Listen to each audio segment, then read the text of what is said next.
What up, Kings? Hope you're well. Programmatic King here. I have a question for you. Is the woke mob holding your agency hostage? This is for agency owners specifically. If you're a digital agency owner right now, at least if you don't live in denial, you understand we are going through a mental health crisis in the West right now. The US has a mental health crisis, the UK has one, and we all know why. And it's easy to understand the causes of these things. A logical mind understands that this mental health crisis affects a specific group of people more so than another group of people, because we all have different strengths and different weaknesses. Unfortunately, some people that started off really well when things were going good, the economy was thriving a decade ago, maybe that's when they started their career. Now, a decade later, they find themselves very lonely, alone, with no family, sitting at home, with money in the bank, but with no happiness, with nothing but despair and sadness in their heart. It's tragic, really, because a lot of these people I used to work with, I started working with years ago, and I've just watched the decline in real time. And I feel bad for the people that they work with or they work for, because they might not be aware that these people are going through a mental health crisis right now. There are a lot of agencies that are just hosting mental health patients without even knowing it. I bet you if your HR department sends out a survey, which are all fake, we all know surveys are fake.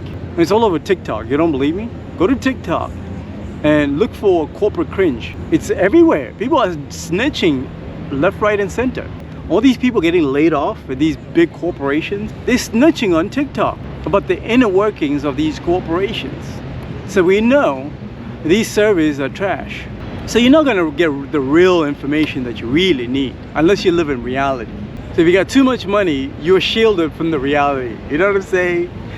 Here in Africa, I live in a really nice neighborhood. And I too am shielded from a lot of realities. It's not until I go to poor areas or I interact with people that work for me that I really know what the reality of things are on the ground. The reality is real out here.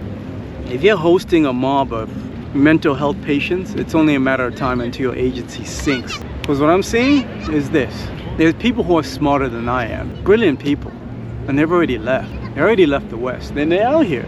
I see them, I'm hanging out with them right now. They're out here. I hang out with them, I see them everywhere. They got beautiful families, they got money in their pockets. And every time they see me, they're like, hey man, where you from? I'll be like, I'm from Atlanta.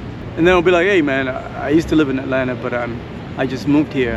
And then they say, oh man, welcome, Karibu. They say Karibu, you know, over here in East Africa.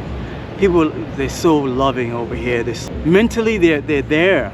They're thriving mentally because they got family, they got people around them.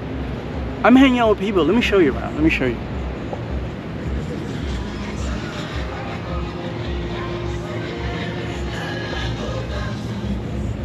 I'm at a Christmas brunch, and each family has minimum of 3 kids. The average amount of kids each family has is about 4. And they look so happy, so happy. But I don't see the same thing in the West. I don't see it. And I know they're struggling right now. Mentally, they're not there. They're empty vessels, they're empty shells. And it's only a matter of time until those empty shells and empty vessels destroy your business. It's only a matter of time. We see it already. The woke mob is destroying Hollywood. It's already destroyed it. Hollywood doesn't exist anymore. We see these massive corporations getting destroyed by these mental health patients. It's not their fault. I'm not blaming these people. These people are victims. These people are victims just like everybody else is a victim. They didn't even know what was happening. All they knew is they were told to be a boss babe. They were told that money is going to make them happy. And I know it's only a matter of time until they crack. Because that pressure, I'm telling you, you got to be built different to cope with that pressure. You got to be built differently.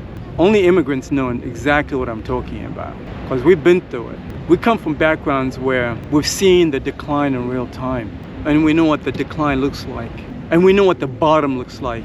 You think we're at the bottom right now? We're not even close to the bottom. We're not even close to the bottom. The bottom is coming. In the next 3 to 5 years, it's coming. The purpose of this video is not to blame this mob that is ultimately going to destroy your business. That's not it. The ultimate goal of this video is to come up with a solution, to find solutions so that this industry can thrive again. I recently saw an ad, and I think I'll play it. I'll link it somewhere. It's a dope ad too.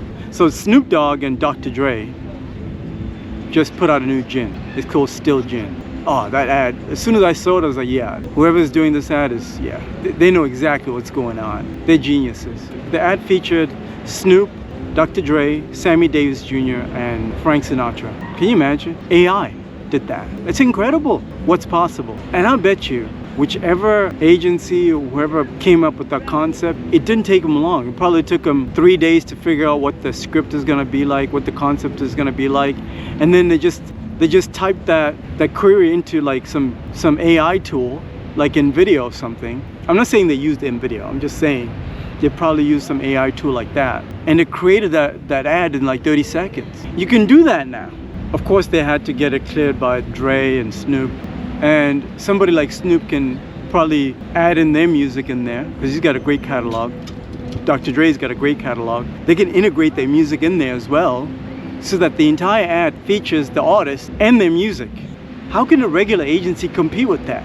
Especially when that agency is littered with mental health patients. You can't compete, Ken. You can't. Because that's the kind of cool stuff we're doing out here. We're doing cool stuff like that all day long out here. Because we don't have these gatekeepers that are mental health patients telling us we can't do anything. So we can do anything here. I hope you got some value from this video, and if you're ready to work with the best of the best, and you're ready to fire your creative agency, hey, nothing personal, listen. It's capitalism, baby, it's capitalism. You're ready to work with a lean team? Then let's talk. You want to run your brand awareness campaigns right now because the search campaigns are not going to work as well anymore because everybody's doing search ads. Do you know how many people are running Shopify ads in Bali, in Thailand, competing for the same keyword phrases you're running for your e-com? Tons of them, thousands of them. What's going to make you stand out? Brand awareness. That's something that they're not doing. All they're doing is just buying some search keywords, but they don't know about brand awareness, but you understand brand awareness. So I put a link to my calendar in the description of this video. Schedule time, let's talk, let's make some money in 2025. Let's get after it, Kings.